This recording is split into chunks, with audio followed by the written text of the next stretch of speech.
The red dust of Kepler 442b swirled around Commander Jake Morrison's boots as he stepped out of the shuttle.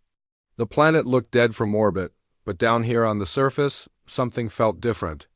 The air was thin but breathable and strange. Purple crystals jutted from the rocky ground like broken teeth. Behind him, Dr. Lisa Carter gathered her scanning equipment while the rest of the team secured their landing zone. "Are you getting anything on the sensors?" Jake asked, watching Lisa wave her device over the ancient stone structure that had brought them to this forgotten world.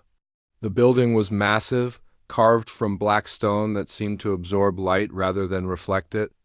Symbols covered every surface, twisting and flowing like frozen water. "The energy readings are off the charts," Lisa replied, her voice tight with excitement. "This structure is at least 50,000 years old, maybe older. The Zephyrians built this place long before they disappeared from the galaxy." Jake nodded and looked around at his team. They were good people handpicked for this mission. Peter Williams handled security, his rifle always ready. Nancy Brooks managed their communications with the ship above. Tom Carter, Lisa's younger brother, took care of their equipment. They had been exploring dead worlds for 3 years now. But nothing like this. The entrance to the structure stood wide open, as if inviting them inside. No doors, no barriers, just a dark opening that seemed to lead deep into the planet's core. Jake felt a chill run down his spine as they approached. Something about this place felt wrong, but he couldn't put his finger on what. "Stay close," he told his team as they entered the structure. Their flashlights cut through the darkness, revealing walls covered in more of those strange symbols. The air inside was colder than outside, and it carried a metallic taste that made Jake's mouth dry. They walked for what felt like hours through twisting corridors. The walls gradually changed from rough stone to smooth metal, and the symbols became more complex. Lisa stopped every few minutes to take readings and photographs. Her excitement was infectious, and even Jake found himself curious about what they might find. "Commander," Nancy called from behind them, "I'm losing contact with the ship. Something in these walls is blocking our signal." "How long until they expect our next check-in?" Jake asked. 2 hours, Nancy replied, checking her watch. "Maybe 3. Jake made a mental note to turn back soon.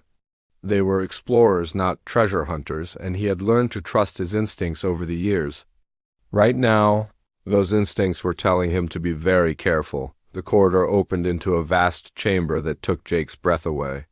The ceiling stretched up into darkness, supported by columns that looked like they were grown rather than built. In the center of the room stood a raised platform, and on that platform sat something that made the entire team stop and stare. It was armor, but unlike anything Jake had ever seen. The metal was dark blue, almost black, with silver lines running through it like veins. The helmet was smooth and featureless except for 2 eye slits that seemed to glow with their own inner light. The chest piece was covered in symbols that seemed to move when he wasn't looking directly at them. "My God," Lisa whispered, approaching the platform slowly. "This is incredible. The craftsmanship is beyond anything we found from the Zephyrian civilization." Jake felt drawn to the armor, as if it was calling to him. He took a step forward, then another. The closer he got, the more he could feel something stirring inside his chest. A warmth that spread through his body like drinking hot coffee on a cold morning. "Don't touch it," Lisa warned. "We need to study it first, understand what it is." But Jake couldn't stop himself. His hand reached out toward the breastplate, and the moment his fingers touched the metal, everything changed. The armor began to glow with soft blue light, and the symbols on its surface started moving faster. The warmth in Jake's chest became a fire, and he felt something ancient and powerful awakening. "Jake, step back," Peter shouted, raising his rifle. But it was too late. The armor pieces began to lift off the platform, floating in the air around Jake. He tried to move, tried to run, but his feet wouldn't obey him.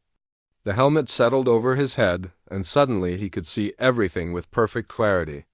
The chest piece wrapped around his torso, fitting perfectly as if it had been made for him. The arm guards, leg plates, and boots followed each piece, clicking into place with mechanical precision. When the transformation was complete, Jake felt different, stronger, faster. He could feel the heartbeat of everyone in the room, smell the fear in their sweat, hear the whispered prayers that Nancy was murmuring under her breath. The armor wasn't just metal and technology, it was alive, and now it was part of him. "Jake, can you hear me?" Lisa called out, but her voice sounded distant and muffled. Before he could answer, alarms began blaring throughout the chamber. Red lights flashed from hidden panels in the walls, and a mechanical voice spoke in a language none of them recognized. Nancy's communicator crackled to life with urgent messages from their ship. "Commander, we have incoming ships," came the voice of Captain Ron Davis from the USS Endeavour. "Unknown design, moving fast. They're not responding to our signals." Through the armor's enhanced senses, Jake could feel the approaching danger. Ships were landing outside the structure, and armed figures were moving toward their position. The Vakari Empire had found them, and they were not here to talk. "Everyone get behind the columns," Jake ordered, his voice now carrying a strange electronic quality. "We're about to have company." The sound of boots on stone echoed through the corridors as the Vakari soldiers entered the structure. Jake had heard stories about the Vakari, a warrior race that conquered worlds for sport. They were 7 feet tall, covered in gray scales, and armed with weapons that could cut through starship hulls. The first Vakari soldier entered the chamber and immediately opened fire. Blue energy bolts filled the air, but Jake found himself moving faster than he ever had before.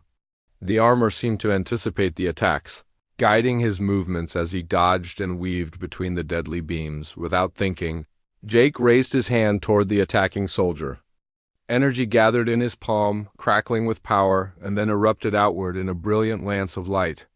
The Vakari soldier simply vanished, leaving nothing but a scorch mark on the stone floor. More soldiers poured into the chamber, and Jake met them with newfound power. The armor enhanced every movement, every thought, every instinct. He was no longer just a human explorer wearing ancient alien technology. He was something new, something dangerous, something that the galaxy had never seen before. The battle was over in minutes. When the last Vakari soldier fell, Jake stood in the center of the chamber, breathing heavily. His team emerged from behind the columns, staring at him with mixtures of awe and fear. "Jake," Lisa said quietly, "what have you done?" He looked down at his hands, still glowing with residual energy, and realized that his life had just changed forever. The armor was bonded to him now. He could feel it in his bones. And somewhere in the back of his mind, he could hear ancient voices whispering in languages he didn't understand. The Zephyrians had left this armor for a reason, and now Jake was beginning to understand what that reason might be. The communication came through 3 days after they returned to Earth. Ambassador Claire Johnson sat in her office at the Galactic Relations Building, watching the holographic display with growing dread. The message was from the Zephyrian Remnant Council, and their leader's voice carried a fury that made her blood run cold. "The human has committed the ultimate blasphemy," declared High Counselor Zethkara, his elongated face twisted with rage. "The veil of eternal honor belongs to our greatest heroes, worn only in death as they journey to the sacred realm. This creature has defiled our most holy relic." Claire paused the message and rubbed her temples. She had reviewed the footage from Jake's helmet camera dozens of times. The Vakari attack, the desperate fight for survival, the moment when Jake put on the armor to save his team. To humans, it looked like a heroic act of desperation. To the Zephyrians, it was the worst crime imaginable. The door to her office opened, and General Paul Martinez walked in with a stack of reports. His face was grim, and Claire knew the news wasn't good. "How bad is it?" she asked. "Bad," Paul replied, dropping into the chair across from her desk. "The Zephyrians have called for a full assembly at Nexus Prime. They're demanding that we hand over Morrison and return the armor immediately. And if we refuse, war," Paul said simply. "They've already started mobilizing their fleet. Intelligence reports suggest they're reaching out to other species, calling this an act of human aggression." Claire felt a knot form in her stomach. The Zephyrians weren't the strongest military force in the galaxy, but they had allies. Old allies who remembered when humanity first joined the galactic community 30 years ago. Many species still saw humans as upstart newcomers who didn't understand or respect galactic traditions. What about Morrison? She asked. Can he remove the armor? Paul shook his head. Dr. Carter's preliminary report says it's bonded to him somehow. The armor and Morrison are now one entity. She thinks trying to remove it might kill him. The holographic display chimed with an incoming priority message. Claire activated it, and the face of her assistant appeared. Ambassador, we have an urgent communication from the Draconian hegemony. Their war chief wants to speak with you immediately. Claire's heart sank. The Draconians were one of the most powerful military forces in the galaxy, and they had never liked humans. If they were getting involved, the situation was about to get much worse. Put him through, she said. The display changed, and War Chief Korath's scaled face filled the screen. His yellow eyes glowed with barely contained aggression, and his voice rumbled like distant thunder. Ambassador Johnson, he growled. The Draconians have heard of your people's latest transgression. The Zephyrians have asked for our support in bringing justice to the human who has violated their sacred traditions. War Chief, I understand your concerns, but we need to discuss this calmly, Claire began, but Korath cut her off. There's nothing to discuss, he snarled. Your species has shown time and again that you cannot be trusted to respect the ways of older civilizations. First you colonized worlds without permission, then you disrupted trade routes, and now you steal sacred artifacts. The Galactic Union would be better off without humanity. The communication ended abruptly, leaving Claire staring at a blank screen. She looked at Paul, who was already reaching for his communicator. I need to contact Fleet Command, he said. If the Draconians are backing the Zephyrians, we're looking at a two-front war. Meanwhile, on the research station orbiting Jupiter, Dr. Lisa Carter worked frantically to understand the armor that had bonded with Jake Morrison. The man himself sat in the center of the lab, still wearing the ancient suit that refused to come off. The armor's surface shifted and flowed like liquid metal, and the symbols carved into it pulsed with soft blue light. Can you feel anything? Lisa asked, running another scan with her equipment. Everything, Jake replied, his voice carrying that strange electronic quality it had developed since putting on the armor. I can feel the heartbeat of every person on this station. I can sense the movement of ships in the Jupiter system. The armor isn't just protection, it's making me into something else. Lisa frowned at her readings. The energy signature is unlike anything in our databases. The armor seems to be running some kind of program, like it's testing you. Testing? Me for what? I don't know, Lisa admitted. But whatever it is, the process is accelerating. Your brain activity has increased by 40%, and your physical capabilities are off the charts. Jake, I don't think this armor is just a weapon. I think it's some kind of transformation device. Jake stood up and the armor flowed around him like a second skin.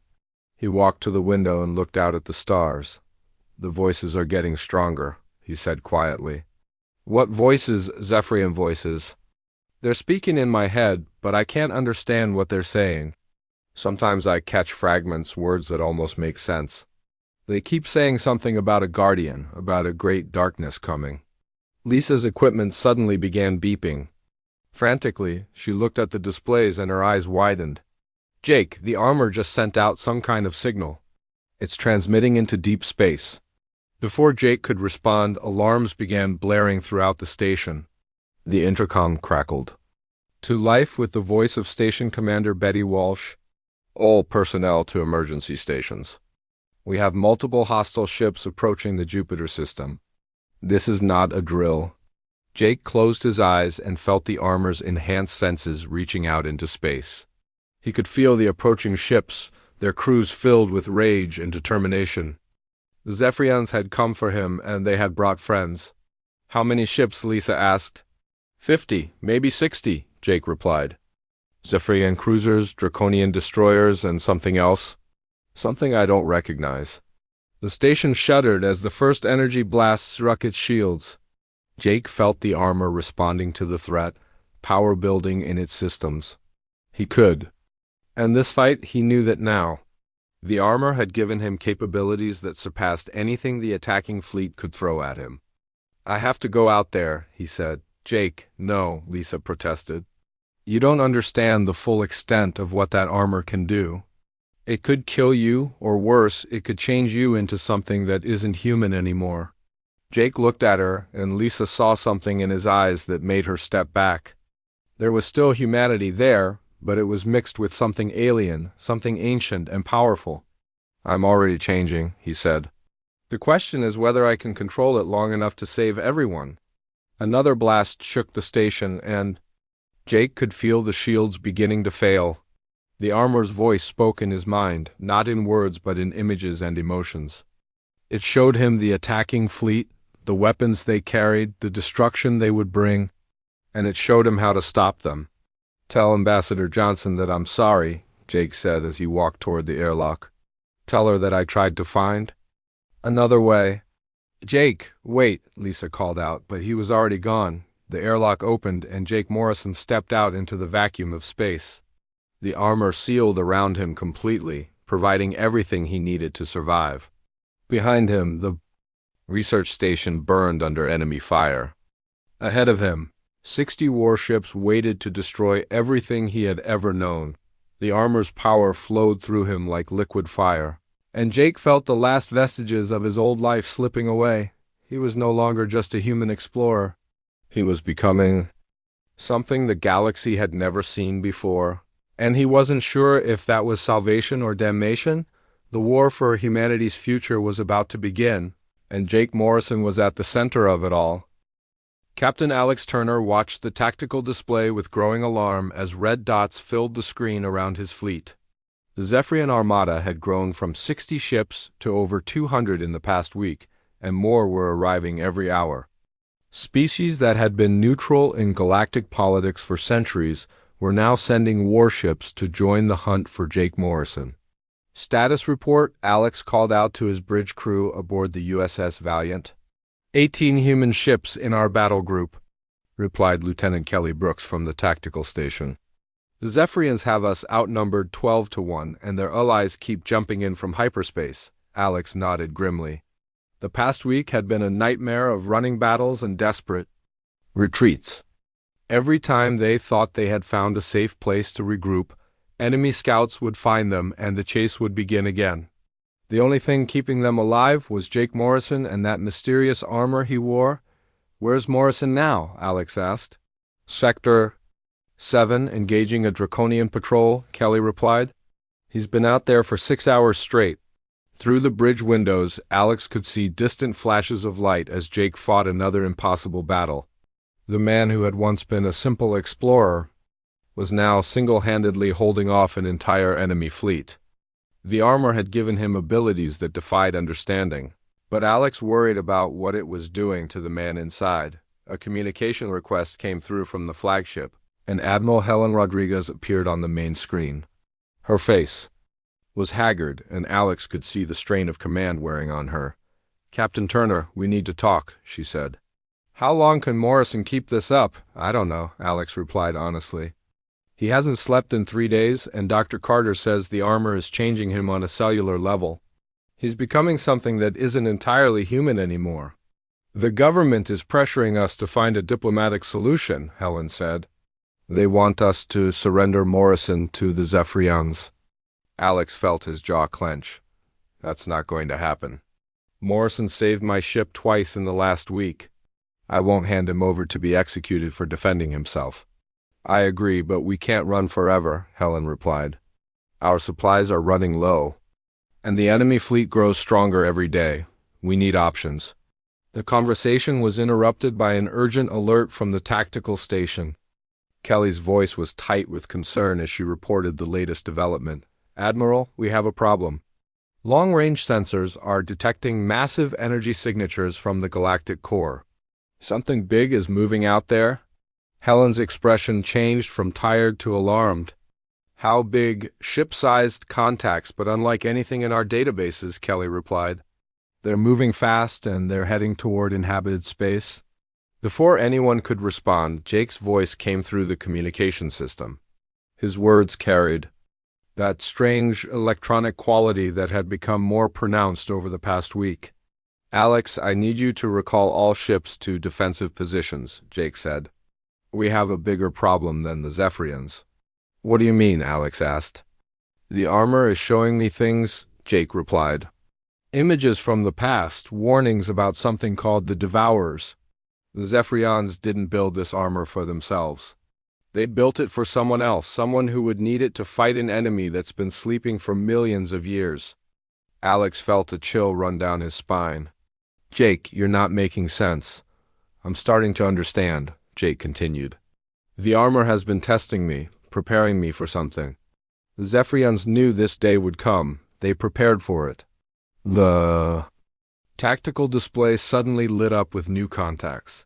Dozens of ships were dropping out of hyperspace at the edge of the system, but these weren't Zephyrian or Draconian vessels. They were sleek, black, and completely unfamiliar. Unknown ships are hailing us, Kelly reported. It's the Zephyrians, but they're not attacking. The main screen changed to show High Counselor Zethkara, but his expression was no longer filled with rage. Instead, Alex saw something that looked almost like fear. Human fleet? This is an emergency communication, Zethkara said. Our deep space monitoring stations have detected the awakening of an ancient threat. The Devourers are returning. The what? Alex asked. An ancient machine intelligence that consumes all organic life, Zethkara explained. Our ancestors fought them millions of years ago and barely survived. They built the Veil of Eternal Honor as a weapon against this enemy, but we thought the threat was gone forever. Alex looked at Helen's image on the secondary screen. The Admiral was frowning, trying to process this new information. Are you saying that Morrison wearing your armor wasn't an accident? Helen asked. The armor chooses its bearer, Zethkara replied. It was meant to bond with someone who possessed the qualities needed to stand against the Devourers. We were wrong to call it desecration. The human Morrison is the chosen guardian we have waited for. The conversation was interrupted by Jake's return to the ship. Alex watched through the hangar bay cameras as Jake landed on the deck, his armor glowing with residual energy. The man who walked toward the bridge no longer moved like a human. His steps were too fluid, too precise, like a predator stalking its prey. When Jake entered the bridge, Alex could see the changes more clearly. Jake's eyes glowed with the same blue light as the armor, and his skin had taken on a metallic sheen. He was still recognizably human, but something fundamental had shifted. The probe ships are 3 hours out, Jake announced. They're sending advanced scouts to test our defenses. Probe ships? Alex asked. Devourer machines, Jake replied. They'll study our technology, learn our weaknesses, then report back to the main fleet. We need to stop them before they can transmit their data. Dr. Lisa Carter entered the bridge, her face pale with exhaustion.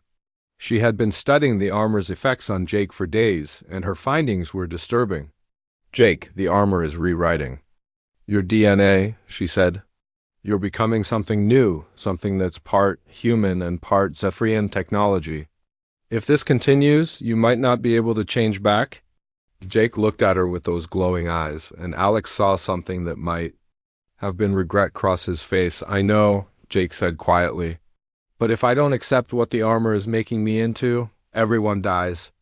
The Devourers don't negotiate, they don't show mercy. They just consume, the tactical display updated with new information. The probe ships were indeed approaching, and their energy signatures were unlike anything in the galactic databases.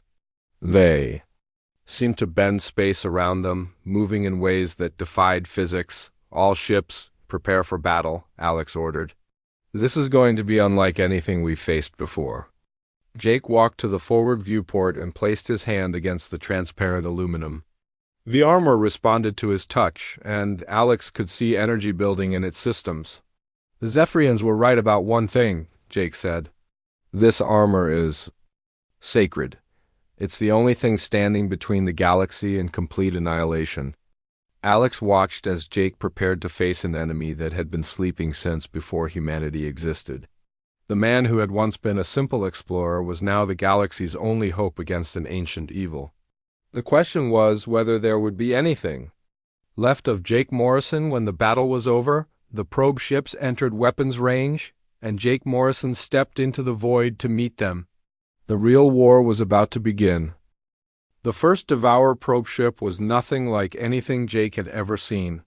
As he flew through space toward the approaching enemy, the armor's enhanced vision showed him details that made his transformed blood run cold. The ship was a perfect sphere of black metal, its surface covered in patterns that seemed to shift and change as he watched. It moved without any visible propulsion, bending space around itself in ways that hurt to look at directly. Jake raised his hand and fired a concentrated beam of energy at the probe. The blast that had destroyed Zephyrian cruisers struck the Devourer ship and simply vanished, absorbed into its hull without leaving a mark. The probe continued its approach, seemingly unaware that it had been attacked. "Jake, what's happening?" "Out there," came Alex's voice through the communication system. "It's not working," Jake replied, his voice tight with concern. "My weapons aren't affecting it." The probe ship suddenly stopped moving and began to scan Jake with invisible beams. He could feel the examination washing over him, studying every detail of his armor and the man inside it. The sensation was deeply uncomfortable, like having someone read his thoughts without permission. Then the probe did something that changed everything. It spoke. "Biological mechanical hybrid detected," the machine said in a voice like grinding metal. "Zephyrian combat system confirmed. Threat level. Assessment required." Without warning, the probe ship transformed. Its smooth surface erupted into weapons platforms, each one targeting Jake with deadly precision. Energy beams, plasma bolts, and projectiles that moved faster than light filled the space around him. Jake dodged and weaved, his enhanced reflexes pushed to their limits as he tried to avoid the devastating barrage. The armor's AI spoke in his mind, not in words but in pure understanding. It showed him the probe's weakness, a small power core hidden deep within the ship's structure. Jake dove toward the enemy vessel, using his enhanced speed to get inside its defensive perimeter. His hand became a blade of pure energy, cutting through the probe's hull like paper. Inside, he found a maze of mechanical systems that pulsed with alien life. The armor guided him through the twisted corridors until he reached the core, a crystal of dark matter that hurt to look at directly. Jake destroyed the core with a focused pulse of energy, and the probe ship died around him. As it collapsed, he felt the armor absorbing something from the destroyed machine. Knowledge, perhaps, or some kind of tactical data that would help in future battles. "One down," Jake reported as he flew back toward the fleet. "But there are more coming." Back on the USS Valiant, Dr. Lisa Carter was studying the data from Jake's encounter with the probe. Her findings were disturbing. The Devourer ship had adapted to Jake's attacks in real time, changing its defenses to counter his weapons. If there were more of them, each one would be harder to defeat than the last. The probe transmitted data back to the main fleet before. "Jake destroyed it," she reported to Captain Turner. "It learned our capabilities and sent that information to its masters." Alex felt his stomach drop. "How long until the main fleet arrives?" "Based on the probe's transmission, maybe 6 hours," Lisa replied. "But Jake's armor is also learning. It absorbed some kind of data from the probe when he destroyed it." High Counselor Zethkara appeared on the bridge via hologram, his face grave with concern. Behind him, other Zephyrian leaders were arguing in their musical language, their voices filled with fear. "Captain Turner, we must speak with the Veil-bearer immediately," Zethkara said. "Our ancient archives contain information that he needs to know." "Jake's still out there fighting more probes," Alex replied. "What information? The Devourers are not just machines," Zethkara explained. "They are a collective intelligence that learns from every battle. Each probe that falls makes the next one stronger. Our ancestors faced this same problem millions of years ago." "How did they win?" "They didn't win," Zethkara said quietly. "They barely survived. The Devourers consumed 90% of the galaxy before they finally stopped. We thought they had been destroyed, but they were just sleeping, waiting for the galaxy to rebuild so they could harvest it again." Alex felt a chill run through him. "Then how do we stop them?" "The Veil of Eternal Honor was designed for this purpose," Zethkara replied. "But the bearer must be willing to sacrifice everything." The armor can defeat the Devourers, but only if the person wearing it accepts complete transformation. They must become more machine than flesh, more alien than human. The communication was interrupted by Jake's return to the ship. When he entered the bridge, Alex was shocked by how much he had changed. Jake's skin was now completely metallic, and his eyes glowed with an inner fire that seemed to burn with the power of stars. He moved with mechanical precision, but something human still lived behind those alien eyes. "I destroyed 12 probes," Jake reported, "but each one was harder to kill than the last. They're learning my tactics." "Jake, the Zephyrians have information about the armor," Lisa said gently, "but you're not going to like it." Jake listened as Zethkara explained the true nature of the Veil of Eternal Honor. The armor wasn't just a weapon, it was a transformation. Device designed to create a guardian capable of fighting the Devourers. But the price was the complete loss of humanity. The previous bearer chose to remove the armor rather than complete the transformation, Zethkara explained. He couldn't accept what he was becoming. The Devourers returned and consumed his world. Jake was quiet for a long moment, processing this information. When he finally spoke, his voice carried a sadness that made Alex's heart ache. "So I have a choice," Jake said. "I can remove the armor and try to live as a human, knowing that everyone I care about will die. Or I can complete the transformation and become something that can protect the galaxy but lose myself in the process." "There might be another way," Lisa said desperately. "If we could study the armor more, find a way to control the transformation." "There's no time," Jake replied. "The main Devourer fleet will be here soon, and they'll be ready for everything I've shown them so far. I need to be stronger than I am now." Alex watched as Jake walked to the viewport and looked out at the stars. The man who had once been his friend was disappearing, replaced by something alien and powerful. But Jake's sacrifice was the only thing standing between humanity and extinction. "I'll need 1 hour to prepare," Jake said. "After that, I won't be the same person. I want you to remember me as I was, not as what I'm about to become." The tactical display suddenly lit up with new contacts. Hundreds of ships were dropping out of hyperspace at the edge of the system, each one larger and more threatening than the probes. The main Devourer fleet had arrived, and they were ready for war. Jake Morrison looked at his reflection in the viewport and saw a stranger looking back. The transformation was almost complete, and soon there would be nothing left of the human explorer who had first put on the armor. But if his sacrifice could save the galaxy, then it was a price worth paying. The final battle was about to begin. Jake Morrison stood alone in the observation deck of the USS Valiant, watching the Devourer fleet approach through the viewport. The massive ships moved like a dark tide across the stars, each one pulsing with malevolent energy. There were thousands of them, stretching across space in formations that spoke of ancient intelligence and terrible purpose. The armor's voice whispered in his mind, showing him what he needed to do. The transformation had been fighting against his human nature for weeks, but now Jake finally understood what the Zephyrians had created. The Veil of Eternal Honor wasn't just a weapon or a suit of armor. It was a chrysalis designed to change whoever wore it into something capable of standing against the darkness between stars.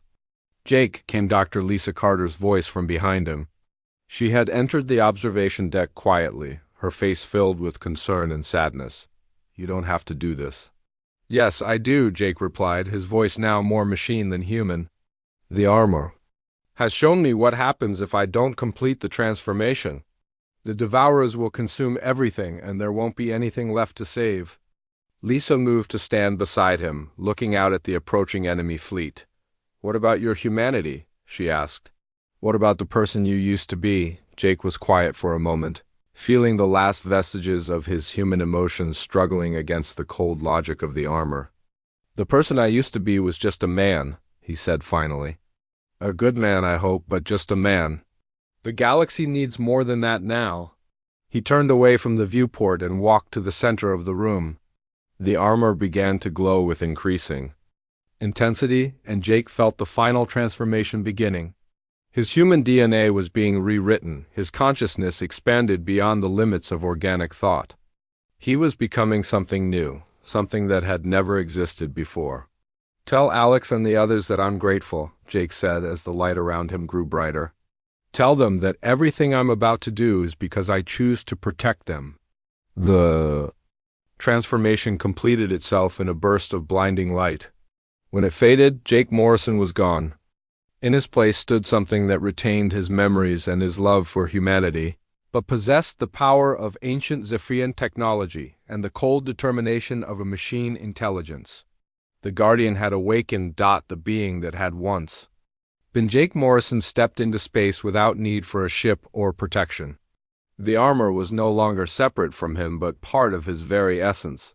He flew toward the Devourer fleet with speed that bent reality around him, his enhanced senses analyzing every enemy, ship and weapon system. The Devourers detected his approach and responded with overwhelming force. Thousands of energy beams converged on his position, each one carrying enough power to destroy a planet. But the Guardian moved between them like smoke. His transformed body existing partially outside normal spacetime, he reached the first Devourer ship and placed his hand against its hull. The ancient machine intelligence inside the ship screamed. As the Guardian's power flowed through its systems, turning the Devourer's own technology against it, the ship collapsed in on itself, its dark matter core contained and neutralized. "Anomaly detected," came the collective voice of the Devourer fleet. "Zephyrian Guardian protocol active. Initiating maximum response."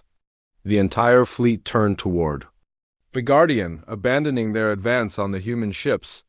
Every weapon fired at once, creating a storm of destructive energy that lit up the void like a newborn star.